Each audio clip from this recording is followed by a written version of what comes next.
Lokasi Kerajaan Samudra Pasai.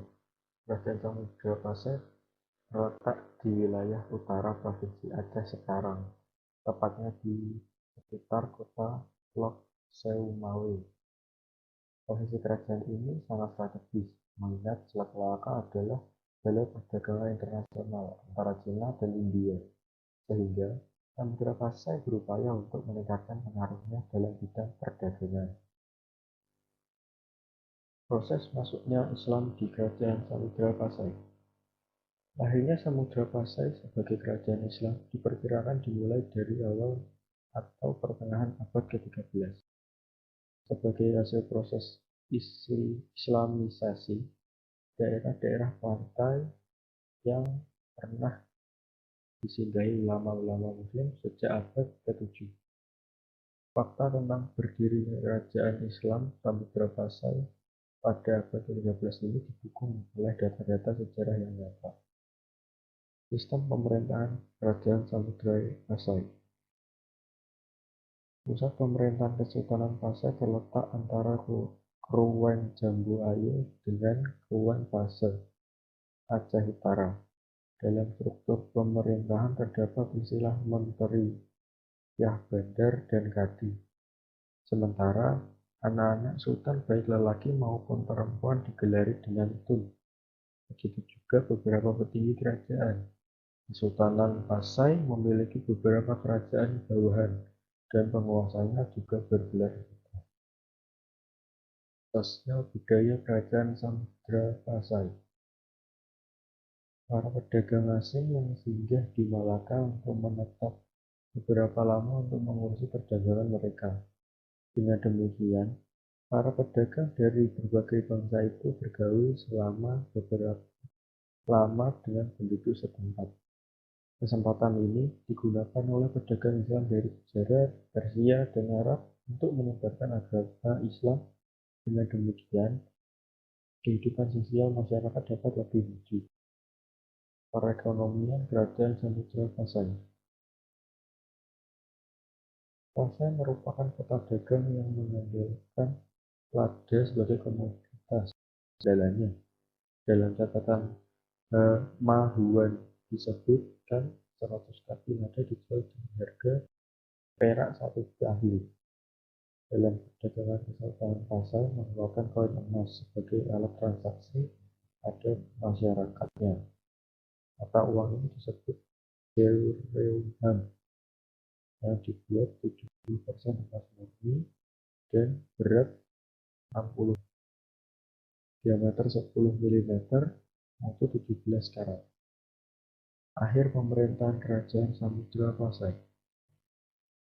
Menjelang masa-masa akhir pemerintahan Kesultanan Pasai, terjadi beberapa pertikaian di Pasai yang mengakibatkan perang saudara. Sulalatus Salatin menceritakan, Sultan Pasai meminta bantuan kepada Sultan Malaka untuk meredam pemberontakan tersebut. Namun, Kesultanan Pasai sendiri akhirnya runtuh setelah ditaklukkan oleh Portugal tahun 1521, yang sebelumnya telah menaklukkan Malaka tahun 1511. Peninggalan Kerajaan Samudra Pasai. Peninggalan Kerajaan Samudra Pasai yang menjadi sumber sejarah yaitu Dirham, Cakradonya, naskah surat Sultan Zainal Abidin, stempel kerajaan, nisan Sultan Malik As-Salih, nisan Sultan Nahrasiyah, makam Sultan Muhammad Malik Al-Zahir. Kedua adalah Kerajaan Aceh. Lokasi Kerajaan Aceh. Kerajaan Aceh Darussalam didirikan oleh Sultan Muhyad Syah pada tahun 1496 di tepi Semenanjung Malaya, di sebelah ujung utara Pulau Sumatera. Ini berarti terletak di paling utara dan paling barat Kepulauan Nusantara. Letak kerajaan Aceh yang strategis yaitu di Pulau Sumatera bagian utara dan dekat jalur pelayaran perdagangan internasional yang menyebabkan kerajaan Aceh menjadi jaya. Proses masuknya Islam di Kerajaan Aceh. Keterangan Marco Polo yang singgah di Perlak pada tahun 1292 menyatakan bahwa negeri itu sudah menganut agama Islam. Begitu juga Samudra Pasai. Berdasarkan makam yang diketemukan di bekas kerajaan tersebut dan sumber-sumber yang ada, sepertinya yang sudah kita uraikan bahwa kerajaan ini sudah menjadi kerajaan Islam sekitar 1270 tahun. Sistem pemerintahan kerajaan Aceh. Raja pertama Kesultanan Aceh Darussalam adalah Sultan Ali Muhyad Shah yang diangkat pada 8 September 1507. Kesultanan Aceh sebenarnya sudah ada sejak tahun 1496. Namun, ketika itu statusnya masih berada di bawah Samudra Pasai. Setelah mengambil alih wilayah Samudra Pasai pada tahun 1524, Kesultanan Aceh berubah menjadi penguasa baru di wilayah Aceh. Sosial budaya Kerajaan Aceh. Pengaruh letak yang strategis membuat kehidupan sosial budaya di Kerajaan Aceh tumbuh pesat.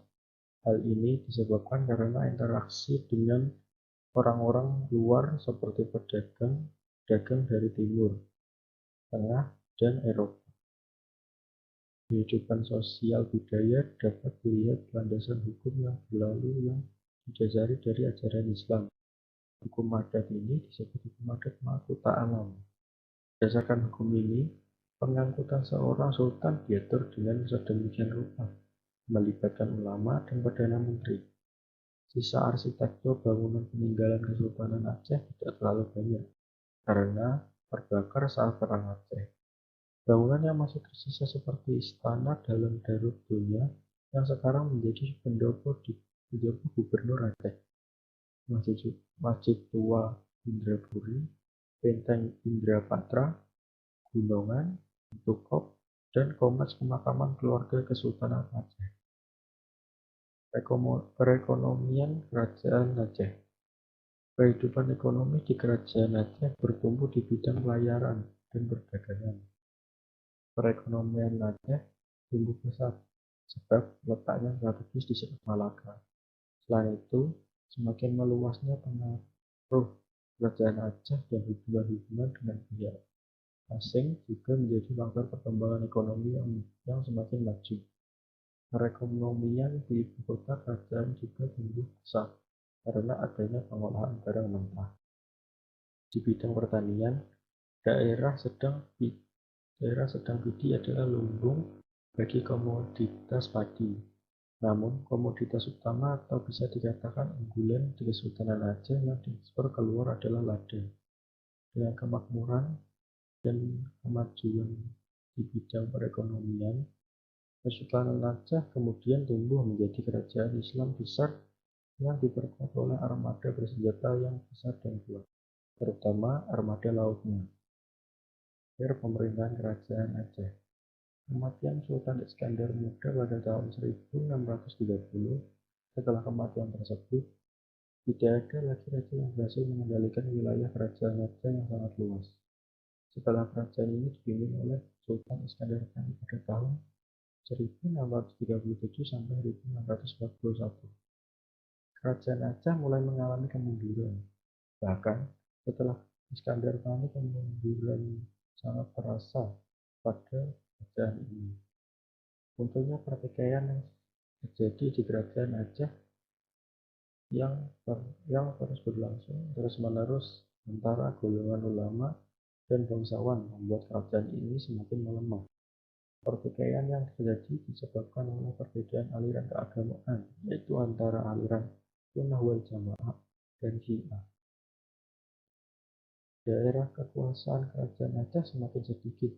Hal ini karena daerah seperti Pahang, Johor, Siak, dan Minangkabau melepaskan diri, kemudian menjadi kerajaan yang merdeka dari kekuasaan Aceh. Peninggalan Kerajaan Aceh. Peninggalan sejarah Kerajaan Aceh yaitu Masjid Raya Baitur Rahman, Taman Sari Gunungan, Masjid Tua Indrapuri, Benteng Indrapatra, Pintokop, Meriam Kesultanan Aceh, Hikayat Perang Sabi, Makam Sultan Iskandar Muda, Mengemas Kerajaan Aceh. Terima kasih presentasi dari saya. Wassalamualaikum warahmatullahi wabarakatuh.